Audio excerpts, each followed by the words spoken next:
আমার সাথে থেকে যদি তোমার অনুশোচনায় ভুগতে হয়, দিন শেষে আফসোস জমিয়ে বুকে কষ্ট চেপে আমার সাথে থেকে যাওয়াটা মানিয়ে নিতে হয়, তবে তুমি বরং ছেড়ে যাও আমাকে। আমাকে ছেড়ে দাও। তুমি করুণা করে আমাকে ভালোবাসছো, তার জন্য আমি ঋণী, তোমার প্রতি ভীষণ কৃতজ্ঞ।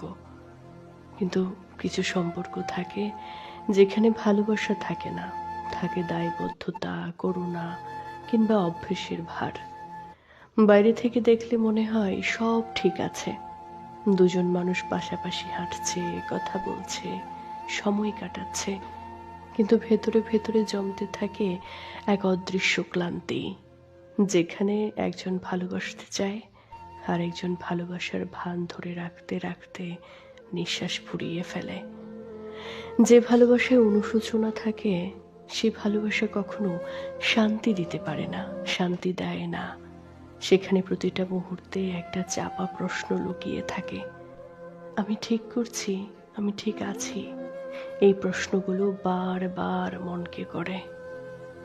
দিনের শেষে যখন একা হয়ে যায়, তখন সেই প্রশ্নগুলো বুকের ভেতরে জমে গিয়ে এক ধরনের নীরব যন্ত্রণা তৈরি করে। এই যন্ত্রণার নামেই হয়তো আফসোস। কেউ যদি করুণা করে ভালোবাসে, সেটাও এক ধরনের মানবিকতা, কিন্তু সেটা কখনো পূর্ণতা পায় না। কারণ ভালোবাসা কখনো দয়া থেকে জন্ম নেয় না, সেটা আসে টান থেকে, সেটা আসে অনুভূতির গভীরতা থেকে, স্বতঃস্ফূর্ত এক আকর্ষণ থেকে। করুণা দিয়ে সম্পর্ক টিকিয়ে রাখা যায়, কিন্তু তাতে সুখ গড়ে ওঠে না। গড়ে ওঠে এক ধরনের শূন্যতা, যেখানে দুজন মানুষই ধীরে ধীরে হারিয়ে যায়।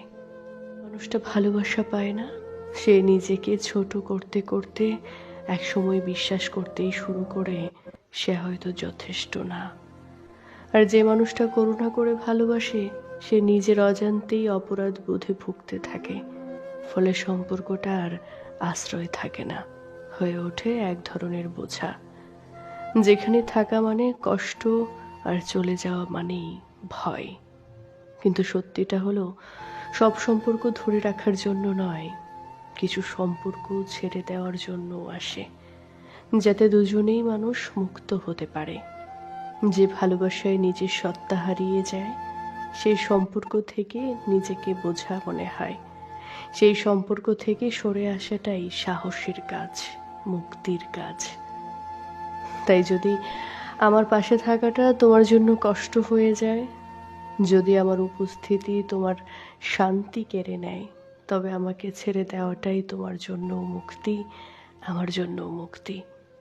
কারণ শেষ পর্যন্ত সত্যিকারের ভালোবাসা সেটাই, যেখানে কেউ কাউকে ধরে রাখে না, তবু কেউ কাউকে হারায় না।